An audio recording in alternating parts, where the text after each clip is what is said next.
Welcome to the deep dive. We take a huge pile of information and boil it down for you. Today, we're kicking off with something fascinating from Mount Sinai. They found that just a few minutes, really, a brief session of loving kindness meditation can actually shift brainwaves. We're talking beta and gamma oscillations linked to emotional regulation. Yeah, it's pretty remarkable. It's such a simple, accessible practice having these deep, measurable effects on neural pathways. Exactly. And that leads us right into our topic today, mindfulness and mental health. It's a big one, touches almost everyone. We're framing this as a journey, really, from, ancient wisdom all the way to cutting-edge science, all aimed at helping us handle everyday stress and just feel better. So our mission for this deep dive, explore those deep historical roots, see how mindfulness got adapted now unpack the solid science behind it, Right. and most importantly, give you practical ways to actually use it in your life. And to do that, we've gathered quite a stack of sources. We're looking at research papers, historical texts, expert analyses, the whole range. The idea is to give you a really comprehensive picture, but without, drowning you in data. Okay, let's dive in. A lot of people think mindfulness is like a new trend, right? Something from an app or maybe a corporate wellness thing. But where did it actually start? Oh, it goes way back. I mean, way back, its roots are incredibly deep, mostly in the East. Think early Buddhist meditation, practices like Vipassana, that's about insight, Samatha for calm, Metta for loving kindness. These are thousands of years old. Wow. And it's not just Buddhism. You see it strongly in Hindu yogic traditions, too, like Patanjali talking about dharana and dhyana concentration and meditation. Even Shaolin practices emphasize this kind of mental calm and present moment awareness. Okay, so primarily Eastern origins, but was it only the East? Did similar ideas pop up elsewhere? That's a great question. And no, absolutely not. The idea of paying attention to the present seems almost universal. In the West, you find really interesting parallels. Look at Stoicism, for instance. They had this concept called prosoche. No, so. Yeah, basically meaning continuous attention, vigilance over your thoughts and impressions. Then there are Christian contemplative traditions like Ignatian mindfulness, focusing awareness. You could even argue some Platonic ideas about knowing reality have a thread of focused attention in them. So it really wasn't just one place. That's fascinating. So across all these different times and cultures, what were the core practices, the things that kept showing up? Well, if you look at the common threads, a few key practices definitely stand out. There's breath and body awareness. That's fundamental. Think Samatha meditation or the modern body scan, just anchoring the mind to physical sensations. Right, like just noticing your breath. Exactly. Then there's insight meditation, or Vipassana. This is more about observing your thoughts and feelings without getting swept away by them, seeing them clearly. Loving kindness, or metta, is another huge one. Cultivating compassion, warmth, not just for others, but crucially for yourself too. Self-compassion. Yeah, definitely. We also see mantra techniques, using a repeated sound or phrase, like the Hamsa mantra, to focus the mind. You see variations of that today. And, importantly, movement practices. Things like yoga, tai chi, qigong, even some Shaolin forms. These are fantastic because they integrate mindfulness through movement, often a really accessible way in for people. Okay, so it has this rich, diverse history, but how did we get from ancient monasteries and philosophical schools to, mindfulness apps on our phones and sessions at work? That seemed like a huge leap. It was a deliberate process, really. A key moment was the secularization movement, and the big name there is John Kabat-Zinn. Back in 1979, he developed mindfulness-based stress reduction, MBSR. What he did was genius, in a way. He took these powerful ancient techniques, but carefully stripped away the specific spiritual or religious contexts. He made it empirically grounded, focused purely on the observable benefits for stress and pain. And then he brought it directly into settings like hospitals, clinics, schools, even workplaces, making it accessible, measurable, and non-denominational. That was huge. And then technology just poured gasoline on the fire, didn't it? Making it available to basically everyone. Oh, absolutely. Tech changed the game entirely. Apps like Headspace, Calm, Insight Timer. Suddenly, guided meditations were in millions of pockets. Now we're even seeing VR platforms offering immersive mindfulness experiences. It's definitely democratized access on an unprecedented scale. But is there a downside to that? Well, that's the debate, isn't it? Does this tech truly democratize the depth of the practice, or does it sometimes oversimplify it? Prioritize convenience, maybe lose some of the nuance or the ethical dimensions. It's a really active discussion. Yeah, I could see that. And we've also seen it move heavily into the corporate world. What's the thinking there? Why are big companies investing in this? That's a major trend. You see huge companies Google, Facebook, many others, integrating meditation and mindfulness into employee wellness programs. The rationales is pretty straightforward from their perspective. They're looking to enhance focus, reduce burnout in high-stress jobs, and maybe foster better emotional intelligence and collaboration among teams. So better workers, You essentially. could frame it that way, yes. It's about recognizing that mental well-being is tied to performance and, well, retention too. A less stressed workforce is generally a more productive and stable one. Okay, so it feels good, companies like it, but let's get into the science. You mentioned measurable effects. What does the research actually show in terms of mental health benefits? The evidence base is really quite strong now, especially over the last couple of decades. We see significant reductions in reported stress, anxiety, and depression symptoms. Studies on MBSR and MBCT, that's mindfulness-based cognitive therapy, consistently show moderate to large effect sizes. We're talking effect sizes like 0.6 to 0.95 compared to control groups in many studies. That's substantial. Wow, okay. And it's not just general well-being. There's good evidence for specific issues too, like reducing test-taking anxiety. One meta-analysis found an effect size around minus 0.72. That's very specific. It is. And benefits extend to helping manage chronic illness, chronic pain, improving sleep, even showing promise in substance use disorders by reducing cravings and boosting abstinence rates. And there's work with veterans showing reduced PTSD symptoms, possibly by improving how they perceive internal body signals or interoception. So how? How does sitting quietly or focusing on your breath actually do all that? What's happening in the brain and body? That's where it gets really fascinating from a neuroscience perspective. Mindfulness practice seems to actively reshape brain structure and function. For attention regulation, think of it like training a muscle. Practices enhance activity and even cortical thickness in areas like the anterior cingulate cortex, the ACC. That helps you manage distractions and focus better. Okay, strengthening the attention center. Right. Then there's emotion regulation. This is key. Mindfulness appears to strengthen the prefrontal cortexes, specifically areas like the dorsolateral and ventrolateral PFC control over the amygdala. The fear center. Exactly. So you become less reactive, your emotional responses are better modulated, less hair trigger. Makes sense. It also enhances interoception, your awareness of inner body states. This involves the insula, a brain region crucial for emotional insight. Better connection to your body often means better understanding of your emotions. I see. And a really important one, it impacts the default mode network, or DMN. This is the network active when our minds wander, ruminate, think about ourselves. The monkey mind. Kind of, yeah. Mindfulness practice tends to quiet down the DMN, reducing that mind wandering and rumination, which is hugely relevant for depression and anxiety, where that network is often overactive. Okay, that's the brain. What about physiologically? Big impacts there too. Studies show reductions in cortisol, the stress hormone, lowered blood pressure, improved sleep patterns, even markers of boosted immune response. And it helps mitigate the perception of pain. We can actually see some of this with brain imaging. MRI studies confirm structural changes like a thicker prefrontal cortex, maybe changes in the hippocampus, sometimes reduced amygdala volume with long-term practice. fMRI shows changes in functional connectivity between these regions.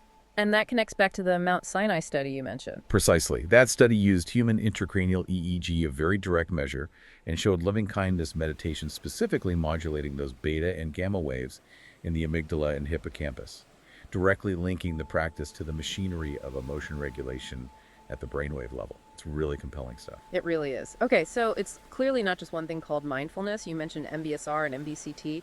Can you break down some of these different programs or approaches? Yeah, absolutely. It's definitely not one size fits all. The landscape is diversified. So MBSR, mindfulness-based stress reduction, that's the classic, developed by Kabat-Zinn in '79. Typically an 8-week course, combines guided meditation, body scans, some gentle yoga. Its main targets are general stress reduction and coping with chronic pain. It's kind of the foundational secular program. The original, basically. Pretty much. Then there's MBCT, mindfulness-based cognitive therapy. This one specifically blends mindfulness practices with elements of cognitive behavioral therapy, or CBT. Its primary aim is preventing relapse in people who've had multiple episodes of depression. And it's very effective. Studies show it can cut relapse rates significantly, maybe 30 to 60%, especially for those with recurrent major depressive disorder. So more targeted towards depression. Exactly. And then there's DBT, dialectical behavior therapy. This was developed by Marshall Linehan. It's a broader psychotherapy, but mindfulness is one of its core skill modules. DBT uses mindfulness to help with emotional regulation, tolerating distress, and improving interpersonal skills. It's been particularly groundbreaking for treating borderline personality disorder, or BPD, and reducing suicidality. Okay, those sound quite structured, often clinical. What about people who just find sitting still really hard? Maybe because of trauma or ADHD or just temperament. That's a really important point. Stillness isn't easy or even accessible for everyone. And that's where movement-based mindfulness comes in beautifully. Think about yoga. Practices like hatha, yin, even kundalini, when taught mindfully, are absolutely mindfulness practices. You're coordinating breath, movement, and awareness. Right. Same with Tai Chi and Qigong. These ancient Chinese practices are essentially moving meditations, cultivating presence and body awareness through flowing movements. Even simple walking meditation, just paying attention to the sensation of walking, can be incredibly powerful and accessible. So you don't have to sit cross-legged on a cushion. Not at all. Yeah. Movement can be a fantastic gateway, integrating awareness into activity rather than trying to force stillness. And does it have to be long sessions? You mentioned the Mount Sinai study used brief meditation. Do you need an hour a day, or can shorter bursts actually work? The research is encouraging there. Studies looking at digital interventions like using apps suggest that even brief daily sessions, we're talking as little as 5 or 10 minutes, can lead to measurable improvements in mental health outcomes. Things like reduced stress, better mood, even higher job satisfaction reported in some studies. Just 5 minutes. Consistency seems to be more important than duration, especially when starting out. Making it a regular habit, even a short one, seems to build momentum and create real change over time. Okay, so the benefits seem strong. The science is building. There are different ways in. But are there, any catches, any downsides or debates we should be aware of? Yes, definitely. It's not without its criticisms or complexities. One major concern that gets voiced is around what some call shallow adaptations. Meaning? Meaning that as mindfulness becomes more popular and commercialized, especially through apps or quick corporate workshops, there's a worry it gets, well, watered down, oversimplified. Critics argue that sometimes the convenience factor leads to losing the deeper ethical context or the contemplative depth that was part of the original traditions. Right, the McMindfulness idea. Exactly. Yeah. That term was coined by Ron Purser, who's a prominent critic. He and others argue that when mindfulness is stripped of its ethical roots, things like compassion, interdependence, maybe even its potential to inspire social critique or change, it risks becoming just another tool for self-optimization within the existing system. Helping people cope with stressful jobs, rather than questioning why the jobs are so stressful. Promoting complacency instead of transformation. That's a heavy critique. Stripping away the spiritual core to make it palatable for corporations or clinics? That's the heart of the secularization debate. By removing the ties to Buddhism, Hinduism, Taoism, does it lose something essential? Does it become purely instrumental? Are there counter-arguments or ways people are trying to address that? Oh, for sure. There are definitely counterpoints. For instance, someone like Ellen Langer at Harvard, she's sometimes called the godmother of mindfulness, though her approach is different. Her work focuses on active noticing. It's less about formal meditation and more about cultivating curiosity, awareness of context, making choices, being actively present in your life. It's a secular approach, but still fosters deep engagement and creativity. So presence without the cushion, kind of. In a way, yes. And you also have many modern mindfulness teachers who are consciously trying to reintegrate heartfulness, ethics, and compassion back into mainstream teachings, bridging that gap. It's also just fair to acknowledge, that mindfulness isn't a magic bullet. It doesn't work for everyone. Effectiveness can vary, and like any field, the research isn't perfect. There are methodological limitations, potential for publication bias, things like that. It's important to have a balanced view. Okay, that's a lot to think about. You've given us the history, the science, the different approaches, even the debates. Now, for someone listening who's thinking, okay, I'm interested, how can they actually start integrating this into their life? What are some practical takeaways? Great question. The key is usually to start small and make it manageable. Don't try to overhaul everything at once. So maybe begin with really short daily sessions. Just 5 or 10 minutes. Could be focusing on your breath or maybe using a simple mantra if that resonates. Consistency over intensity at first. Just 5 minutes, okay. Schedule little mindfulness pauses during your day. Like before you eat, take a mindful breath. During your commute, maybe notice the sounds and sensations instead of just zoning out or being on your phone. Anchor it to existing routines. Little check-ins. Exactly. You could try tracking how you feel. Maybe a quick journal entry or using mood tracking features in some apps. Just noticing patterns can be insightful. Finding community can help too. Whether it's through an app's community features or maybe a local sitting group, shared practice can be supportive. What about specific little exercises? Sure, you could try a minute, just taking 60 seconds to wish yourself well, then maybe someone you care about, then maybe someone neutral or difficult, cultivating that loving kindness. Or how about a tech-free, mindful phone ritual? Before you grab your phone, especially first thing in the morning, take 3 conscious breaths. Just create a tiny pause and intention. I like that one. Resisting the immediate grab. Right. Or borrow from the Stoics, start your day with a quick attention check. Just asking yourself, what's my intention for today? Where do I want to place my focus? Setting a mindful tone. Those are really practical, thanks. And for people who want to learn more from the experts themselves, who are some of the key figures, the pioneers or current voices, they might want to look into. Oh, there are so many great people contributing. Of course, John Kabat-Zinn is fundamental, the founder of MBSR. He talks a lot about heartfulness now, emphasizing it's not just about attention, but also about warmth and connection. Shauna Shapiro is wonderful. She's a clinical psychologist who beautifully bridges scientific research with Buddhist wisdom, particularly focusing on self-compassion. Amishi Jha is a neuroscientist doing fascinating research, especially with high-stress groups like soldiers and students. She shows how mindfulness can actually protect working memory under pressure. Protecting brain power. Essentially, yeah. Then there's Ellen Langer, as I mentioned, with her focus on active noticing and mindful awareness in activity outside formal meditation. Very influential. Right. We have to mention Marsha Linehan, the creator of DBT. Her integration of mindfulness into therapy for very challenging conditions like BPD and suicidality has been life-saving for many. And maybe Vidyamala Birch. She co-founded Breathworks, which focuses specifically on using mindfulness for chronic pain and illness, drawing from her own experience.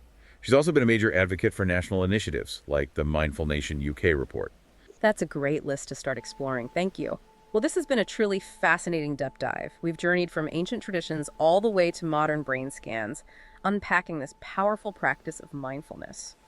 It really is striking, isn't it? How many different pathways there are, whether it's formal sitting meditation, mindful movement, or just cultivating that active noticing Ellen Langer talks about in everyday moments. There seems to be an approach for almost anyone. So after all this, what does it really mean for you listening right now? Maybe the final thought to leave you with is this. Consider how bringing even small moments of mindful awareness into your life might do more than just improve your own well-being. Think about how it might subtly change how you interact with others, how you respond to challenges. Could it, echoing those ethical roots we discussed the ideas from people like Thich Nhat Hanh or the societal vision of Vidyamala Birch, actually ripple outwards, influencing not just your inner world, but the small piece of the collective world around you? That's a powerful thought. Maybe the challenge then is just to experiment. Try one small mindful pause today. Just one, and see what you discover.